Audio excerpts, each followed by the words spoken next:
Video ini gue bikin buat kalian semua yang mau sukses di usia muda. Di video kali ini gue nggak akan ngajarin hal-hal basic kayak gimana caranya nabung, ya kan, compounding, bla bla bla. Gue yakin kalian udah banyak dengar tentang hal itu. Gue nggak akan ngajarin yang basic-basic, trivia yang kalian bisa cari di Google. Kenapa gue nggak akan ngajarin kalian, oh nabung aja gitu? Karena uang itu ya, cara uang bekerja adalah uang itu di-print dari angin. Kita nggak akan bisa nabung lebih cepat dibanding Federal Reserve itu nge-print uang. Jadi kita harus cepat-cepat ngambil uang dari sirkulasi untuk dimasukin ke kantong kita. Dan uang itu harus terus berputar ya. Jadi konsepnya itu nggak pernah menabung. Gua tuh nggak pernah punya konsep menabung. Uang masuk di rekening gua, boom, besok udah hilang ya. Gua nggak pernah lihat uangnya lagi. Masuk uang, hilang. Masuk uang, hilang. Gue beliin jam, gue beliin apa ya. Jadi uang itu selalu cepat perputarannya. Di sini gue pengen kalian kosongin gelas kalian ya. Jangan jadi orang so pintar karena otak kalian tuh udah banyak diracunin sama media-media ya. Diracunin sama sinetron alay. Banyak diracunin sama orang-orang nggak penting. Jadi di sini gue pengen kalian kosongin gelas kalian dan dengerin apa yang gue akan omongin. Ini yang pertama dan menurut gue paling penting kalau kalian mau jadi orang sukses adalah kalian harus filter informasi. Karena otak kalian ini yang ngontrol semuanya, yang ngontrol tangan kita ya. Cara kita ngetik, semua itu adalah dari otak kita. Jadi kalau kita bisa ngefilter informasi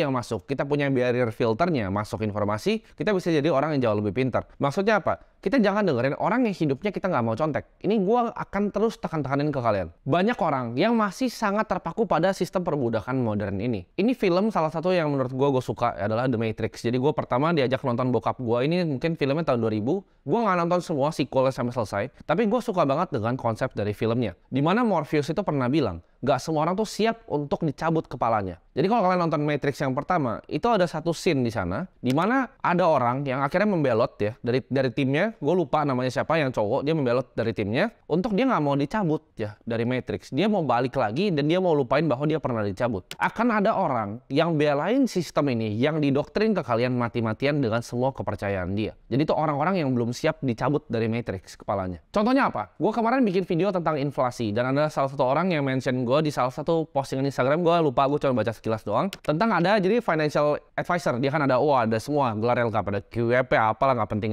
itu. Dia bilang, oh ini nggak gitu, caranya nggak gini.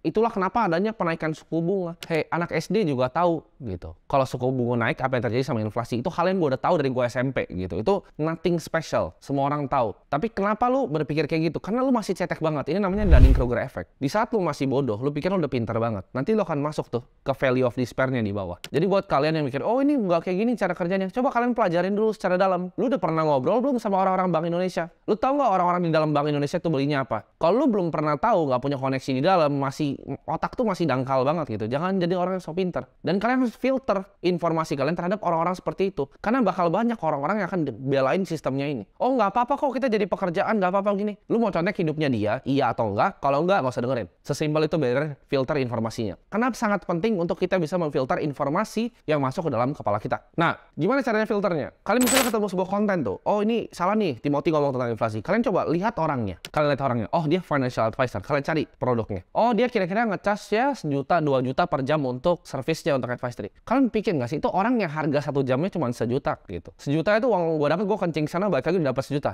gitu. Itu ya uang yang dia cas jam untuk kalian. Sehari mungkin dia ada 1-2 klien ya kan. Sebulan dia mungkin 30-40 juta. Oh gue hebat financial advisor gitu. Enggak, lu masih miskin banget gitu. Lu masih nggak tahu apa-apa tentang dunia. Pikiran lu masih sangat amat cetek dan waktu lu masih murah. Jadi kita tuh semua tahu ya, kita semua tahu tentang inflasi yang diajarin di buku. Gue tahu, gue bahkan lebih tahu dari lu gitu. Inflasi yang diajarin di buku, ya kan? Gimana cara kerjanya makroekonomi, economic machine works-nya itu seperti apa. Semua orang tahu. Yang beda itu apa? Kita tahu uang harus ditabung, ya kan? 50%, 30%, 20% rule. Semua orang tahu. Cuman bedanya gue sama financial advisor yang lain tuh apa? Adalah attitude gue terhadap hidup. Kita tahu uang tuh bisa diinvestasiin di saham, bisa di obligasi, bisa di reksadana, bisa di mana, aset kelas. Semua orang tahu. Cuman bedanya apa? Pilihan hidup gue, itu financial advisor yang kalian dengerin, itu terbang ke Bali aja naik pesawat ekonomi. Dia nggak punya KrisFlyer 500.000 miles gitu. Dia kemana-mana cuma naik pesawat ekonomi, cari hotel, ya sayang sama keluarganya gitu, bintang 4. Itu bukan, kita punya konsep yang sama tentang uang, tapi kita tuh punya konsep yang berbeda tentang hidup. Gue nggak mau hidupnya seperti itu. Terserah, kalau kalian mau dengerin orang kayak gitu, mau jadi orang kayak gitu, terserah. Cuman itu barrier pertama, filter informasi kalian. Masa mau ngajarin financial freedom masih cicil mobil? Masa Innova aja dicicil? Katanya ngajarin financial freedom. Nah, ini tadi sampai ketawa nih videografer gue. Nggak panas itu pantat ya? Menjadi cicil. Panas. Ngapain lu ngajarin orang-orang financial freedom? Oh, kita compounding ya, 8% setahun. Lu aja belum kaya gitu. Belum punya duit gitu. Ya jadi nggak usah ngajarin orang. Jalan-jalan ke Bali ya ya kan, cari hotel atau nggak cari villa ya 2-3 juta semalam gitu kan, happy, ada kolam kecil. Villa yang gua sewa tuh 30 juta semalam. Cari tempat yang dekat sama Sisi. Malam datang Sisi ada welcome-nya gitu. Kita semua punya konsep sama tentang uang, tapi hidup kita berbeda. Jadi mau dengerin yang mana? Hati-hati ya, jadi di film Matrix tuh banyak ada agennya ya kan. Jadi pertama kali si Neo itu dimasukin ke programnya, ada cewek yang pakai baju merah. Itu tes pertama dia. Dia ngeliat cewek itu terus jadi agen ditembak gitu. Nah, cewek dengan baju merah ini itu ada banyak format. Jadi jangan lihat cewek yang berbaju merah ini. Jangan terdistract sama tujuan kalian. Jadi kalau ada cewek berbaju merah tuh kayak gitu mau sok-sok pintar gitu, nah itu agen dari Matrix ya. Itu ditembak kalian. Kalau kalian dengerin dia, oh ya udahlah, gua hidupnya ya gua reksadana indeks lagi lah. Gua 8% lagi, gua stable lagi gitu. Kalau kalian mau keluar, mau punya hidup yang kalian mimpin, itu bukan caranya. Di sini salah satu trait untuk bisa sukses adalah kalian komit ke sesuatu yang kalian udah janji kalian mau lakuin. Janganlah jadi kutu loncat gitu. Gue banyak banget punya temen yang mau sukses. Dia coba jadi agen asuransi. Baru coba 3 bulan dia kayaknya bukan buat gua. Dia coba jadi agen properti. Kayaknya bukan buat gua. Coba jadi videografer. Kayaknya bukan buat gua. Hidup lu mau jadi apa? Baru coba satu, lompat ke yang lain. Yang ini dia susah dikit, lompat lagi. Setiap ada hal susah di hidup lu, bikin bisnis, suppliernya begini,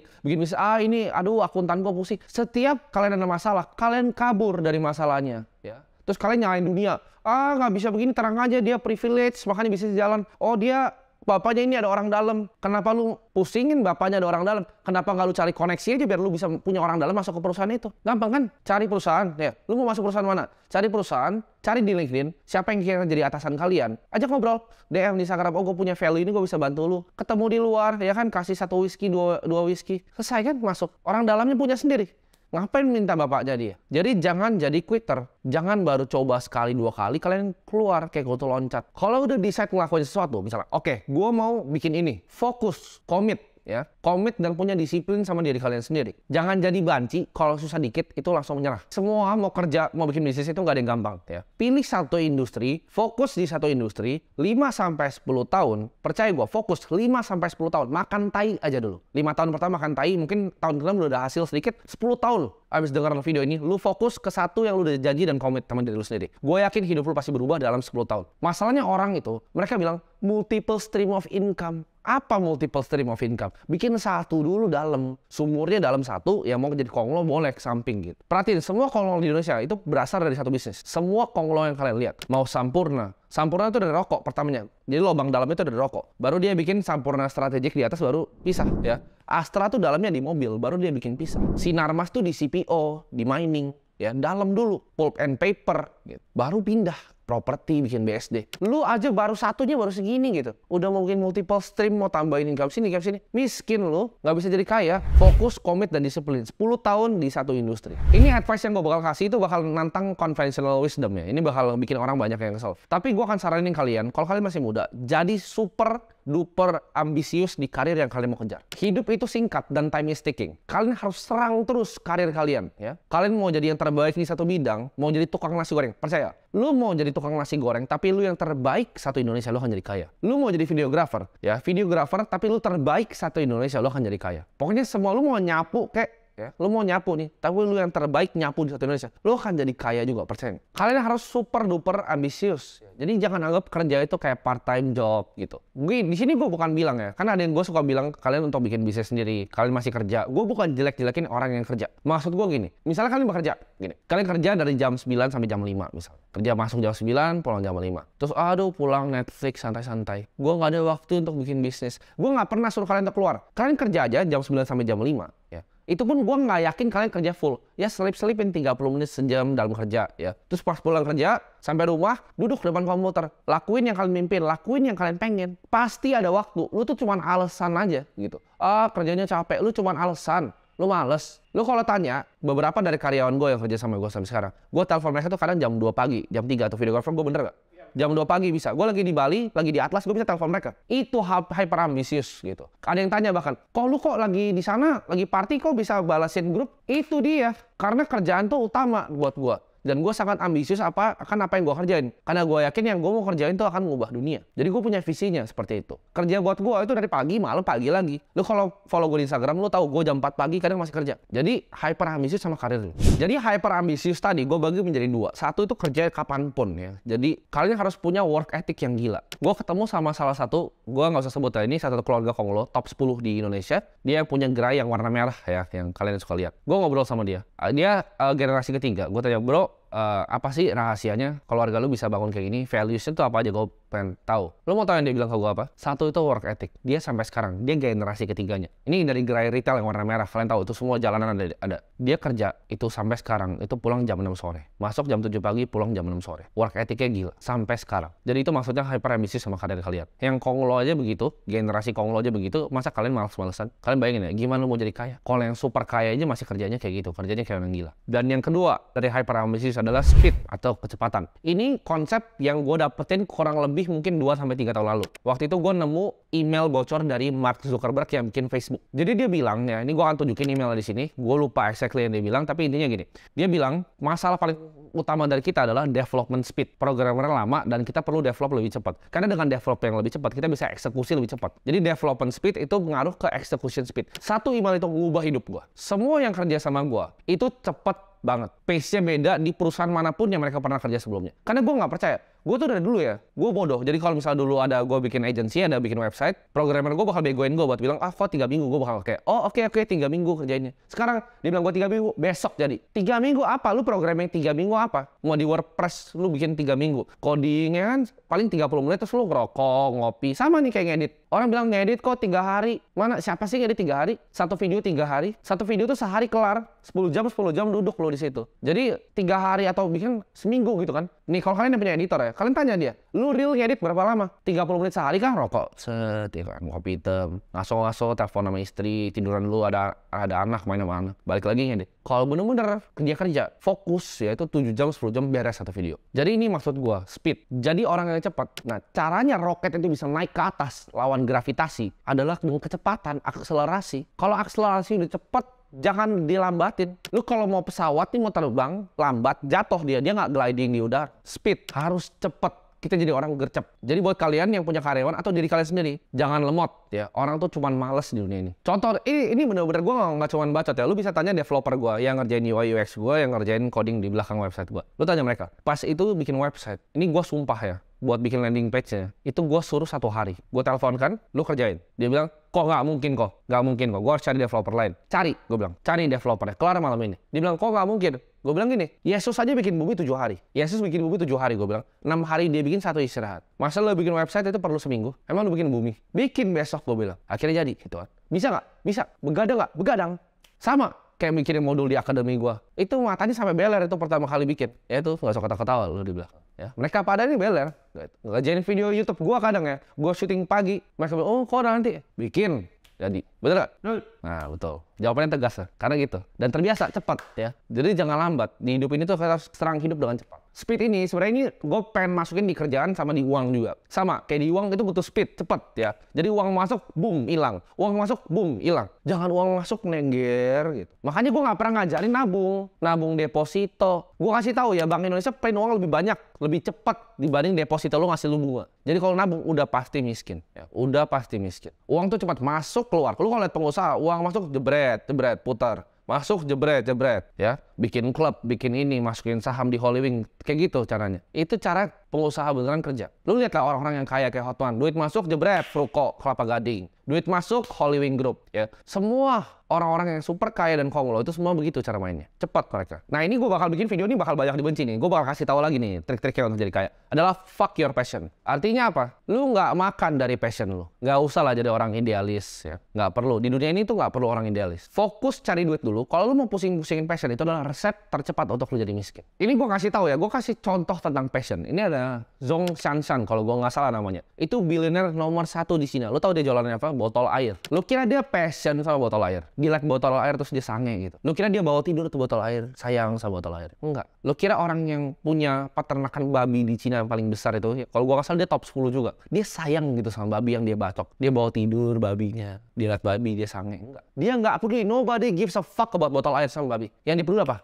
uang masuk. Jadi money in dulu, money in yang lain belakangan, passion belakangan, ya. Bodoh amat lu jualan botol air, passion lu diat sama cewek ya itu passion lu. Jangan gabungin nih mesin uang lu ini sama passion lu. Lu tanya gua passion nggak lakuin apa yang gua kerjain? Ya gua nggak passion, tapi itu karena dapat duitnya aja gitu. Jadi kita nggak perlu fokus di apa yang kita passion. Passion gua banyak, passion gua basket. Ya makanya gua ada klub IBL, itu passion gua. Tapi apakah ini akan ngasilin gua duit? Ya pasti enggak gitu. Pasti enggak, boncosnya miliaran per tahun. Dan gua juga tahu karena itu passion gitu. Jadi jangan di mix nih. Begitu ini kegabung passion dan bisnis, lu jadi resep untuk jadi miskin. Konsepnya ada ubah passion. Ya, ubah passion. Kalau ngelihat nih keluarga lu susah, diri lu susah, adik lu susah, itu yang lu lihat, emak lu susah, itu yang lu lihat. Fuck passion lu, urusin mereka dulu. Dengan apa? Dengan bikin mesin yang ngasilin uang, bukan mesin yang untuk fuel passion lu. Ntar passion juga ganti-ganti kok. Lu hari ini suka golf, besok suka tenis gitu. Berubah-ubah kok passion orang. Jadi nggak perlu lah kejar-kejar kayak gitu, nggak ada. Jadi follow your passion ya kan, ikigai, nggak usah lah, nggak penting. Ini kalau lu punya mimpi ya, saran gue adalah lu triple down. Gue balik lagi ke yang konsep pertama, fokus. Warren Buffett sama Bill Gates itu pernah dikasih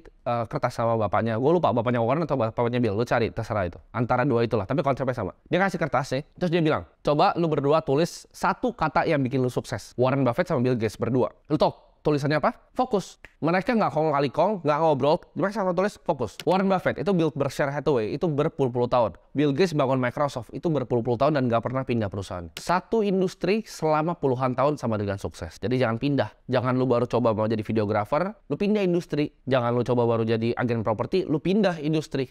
Lu pertama nih dari agen properti, lu jualannya jago. Oh, oke. Ini gue ajarin nih gimana cara naik ya agen properti. Jualan tambah jago, tambah banyak. Oke, gue udah mulai ngasilin ratusan juta nih per bulan. Oh, gue mulai tahu nih tipe-tipe rumah yang paling gampang gue jual tuh gimana. Oh, yang segini kali segini. Oh, yang bahannya tuh ini. Oh, orang ambil tipenya paling banyak. Lama-lama jadi developer sendiri. Lu kumpulin uangnya ya kan, lu beli tanah ya, mulai jualan brosur, lu bangun sendiri. Lu udah jadi developer properti. Ntar naik lagi, lu punya perusahaan konstruksinya, lu punya toko bangunan atau apa. Tapi intinya satu industri selama berpuluh-puluh tahun, gak usah pindah. Jangan tunggu timing ya kan, jangan tunggu timing. Oh, ini gue belum timing yang pas untuk mulai ini. Ini belum timing yang pas. Hajar aja dulu, fokus ya. Hajar dulu, beraniin diri dulu, habis itu fokus, komitmen. Jangan lu bilang, oh kok dia bisa trading miliaran gitu, kok gue baru trading rugi.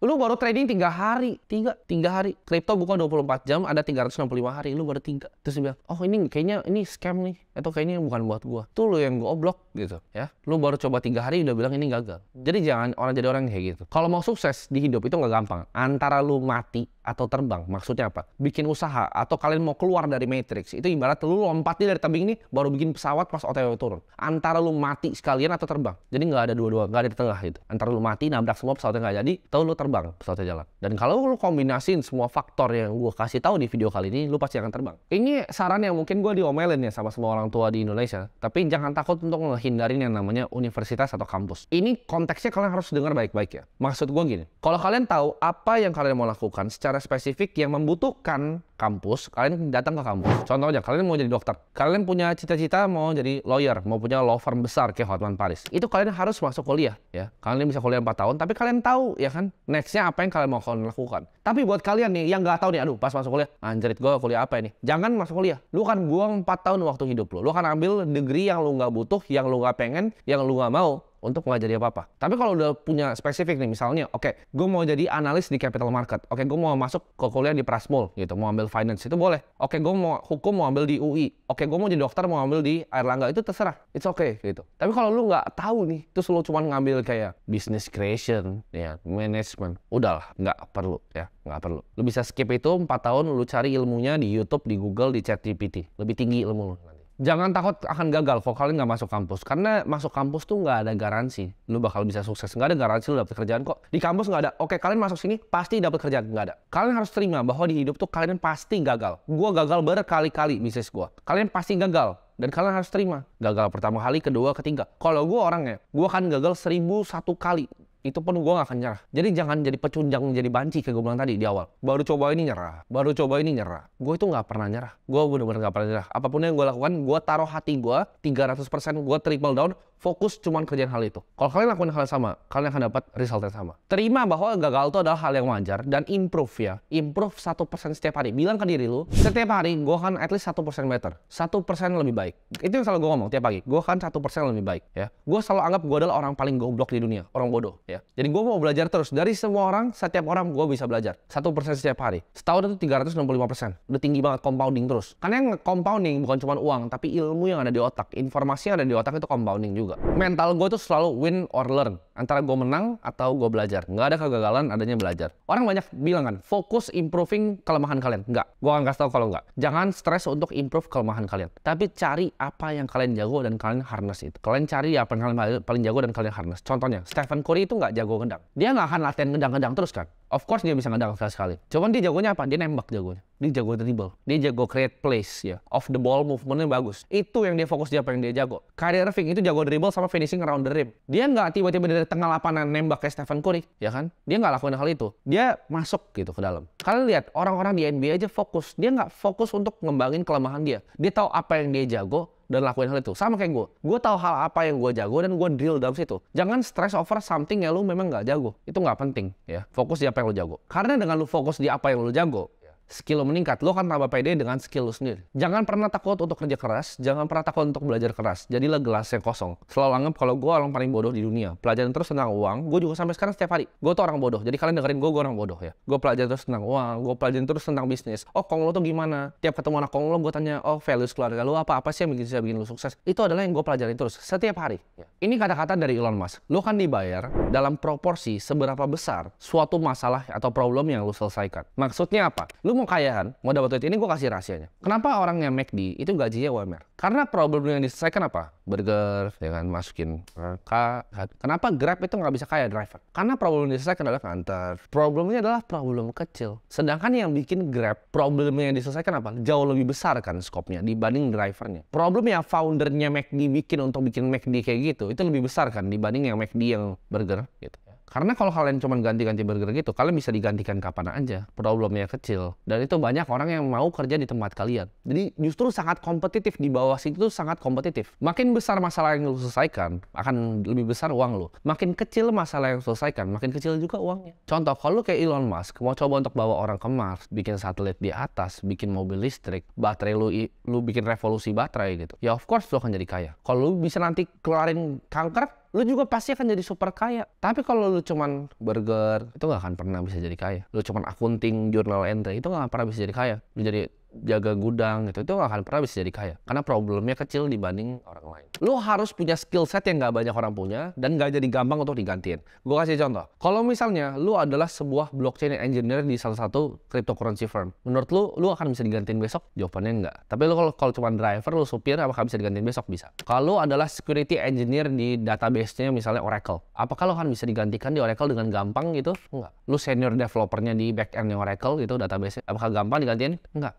Perusahaan ERP besar susah ganti-gantiin orang ya. Skillnya in demand, orang banyak butuh dan nggak gampang digantiin. Serta itu menyelesaikan masalah yang besar. Kalau kalian masuk ke dalam suatu ruangan ya di pertemanan kalian dan kalian adalah orang yang paling pintar, itu cepet-cepet kabur dari ruangan itu ya. Kita harus di ruangan dimana kita adalah orang yang paling bodoh. Dan ini tips ya. Kalian banyak nanya gue tips untuk networking gimana. Kalau lu mau sukses, lu harus bergaul dengan orang sukses. Tapi bergaul dengan orang sukses itu ada caranya. Jadi caranya gini. Lu kalau di meja nih ya. Gue sering banget kalau misalnya gue liat orang yang agen asuransi, oh dia pasti pamer langsung. Oh gue punya ini, gue punya ini, gue paling cuman, oh iya bro, ya keren banget lo bro gitu. Cuman kalau gue di meja sama Kong lo beneran nih, orang-orang sukses beneran, anak-anak orang kaya, cara ngomong itu berbeda. Gue kebanyakan bahkan diem. Kenapa? Karena gue ngomong, gue tahu mereka lebih tahu banyak hal. Kalau gue ngomong dari mulut gue, itu hal yang gue udah tahu di kepala gue, itu informasi yang gue punya di kepala gue. Sedangkan ya, kalau gue dengerin apa yang mereka ngomong dengan diam itu sangat powerful dalam networking justru. Gue belajar, oh dia tuh begini, oh cara bisnisnya gini, oh rahasianya gini ya, oh cara dia pindahin uang tuh kayak gini. Gue belajar banyak banget dari semua konglo-konglo itu. Dengan cuman gue diam dan tutup mulut. Kalau lu nih masih miskin, bacot terus, nyocos. Lu punya gak sih temannya? Lu ngopi nih sama dia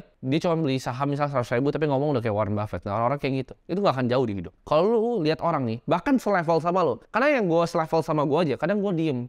Karena gue mau denger apa sih yang dia tahu yang gue nggak tahu. Karena semua orang kaya, ya. Semua orang kaya itu punya something yang mereka tahu yang kita nggak tahu. Jadi learn untuk pakai diam itu untuk jadi senjata kalian networking. Kalau kalian mau jadi sukses, ini gue pakai di semua analisa, mau di kripto, analisa saham, analisa hidup gue. Gue selalu pakai namanya top down analysis. Gue selalu tanya why yang dari paling atas. Oh, kenapa sih gue nggak bisa sukses? Itu gue tanya terus ke diri gue. Kalau kalian tanya, kenapa kalian nggak bisa jadi miliarder? Kalian mungkin jawabnya, oh gue susah bos, gue nggak bisa menjadi miliarder karena keluarga gue itu susah, gue bukan dari orang kaya gitu. Itu kan belief yang kalian punya, itu kepercayaan diri kalian yang kalian punya. Oke, lu nggak percaya kepada diri lu bahwa lu bisa ngasihin 1 miliar. Tanya, kenapa lu bisa nggak percaya sama diri lu? Kenapa lu nggak punya belief sama diri lu sendiri? Kalau lu bisa dapetin 1 miliar gitu. Karena gue bilang ya, kenapa kalian bahkan nggak percaya? Misal gue bilang, lu pasti bisa dapat 1 miliar. Lu akan mikir, 1 miliar mungkin nggak ya? Kayaknya susah ya 1 miliar. Gue bisa nggak ya? Itu kalian limit kepercayaan kalian sendiri. Kalian harus bilang, gue bisa untuk dapetin 1 miliar. Kenapa kalian akan mikir, oh kayaknya susah? Karena tadi yang awal bilang, tiap kalian kerjain sesuatu, kalian tuh banci dan pecundang. Baru susah dikit, kalian keluar. Jadi kalian nggak punya belief. Coba kalau kalian stick terus nih. Oke, 3 tahun kalian lihat hasilnya. Oh ya, prosesnya gini ya, uang gue makin banyak. Itu kalian akan lebih pede. Oh, kalau nextnya segini bakal bisa. Misalnya, lu